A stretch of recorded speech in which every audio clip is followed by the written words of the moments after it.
Doctor Suresh Babu, psychologist, behaviour therapist, clinical hypnotherapist. ఈరోజు ఒక best పేరెంట్గా, మీ పిల్లల విషయంలో ఒక బెస్ట్ పేరెంట్గా మారడానికి ఈ వీడియో చివరి వరకు చూడండి. కేవలం 2-3 నిమిషాలే ఉంటుంది. మొట్టమొదటిగా మీ పిల్లలతో సమయం గడపండి, కొంతసేపు అయినా గడపండి. సార్ మా పిల్లలు అవుట్ ఆఫ్లో అంటే ఫోన్లో అయినా గడపండి. మీ పిల్లలతో కొంతసేపు గడపండి.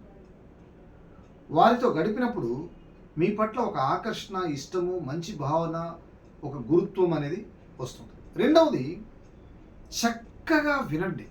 వారు చెప్పేదాన్ని వినండి. వాడు చిన్నపిల్లడు కావచ్చు, కొంత వయసు రావచ్చు, వాళ్ళు చెప్పేది వినండి. ఏం చెప్తున్నాడు అనేది ఐ కాంటాక్ట్ చేస్తూ వినండి.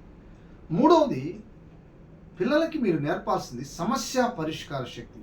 ప్రతికూల సమయంలో ఎలా ఉండాలి, ఎమోషన్స్ డిస్టర్బెన్స్లో ఎలా ఉండాలి, ఒక సమస్య వచ్చినప్పుడు దాన్ని ఎదుర్కోవడం నేర్పించాలి.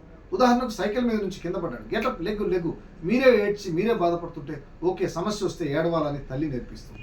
అందుకని డియర్ ఫ్రెండ్స్, సమస్య వచ్చినప్పుడు గెటప్, లెగ్గు, ముందుకెళ్ళు అనే విషయాలు నేర్పించాలి.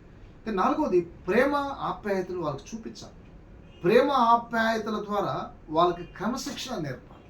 ప్రేమ ఆప్యాయతలు, ప్రేమించాలా, ఆప్యాయతలు, క్రమశిక్షణ అందిస్తుంది. అందుకనే క్రమశిక్షణను ప్రేమ ఆప్యాయత అందిస్తూ చేయాలి.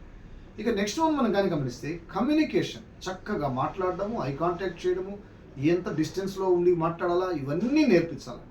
ఐ కాంటాక్ట్ చేయాలా, body language, verbal communication, non verbal communication చేయించాలి. తర్వాత వెరీ ఇంపార్టెంట్, మెదడును చురుగ్గా, శక్తివంతంగా తయారు చేసే విధంగా మీరు వారిని యాక్టివ్ చేయించాలి. పుస్తకాలు చదవడం కానీ, హాబీస్ కానీ, వాళ్ళతో షేర్ చేయడం కానీ.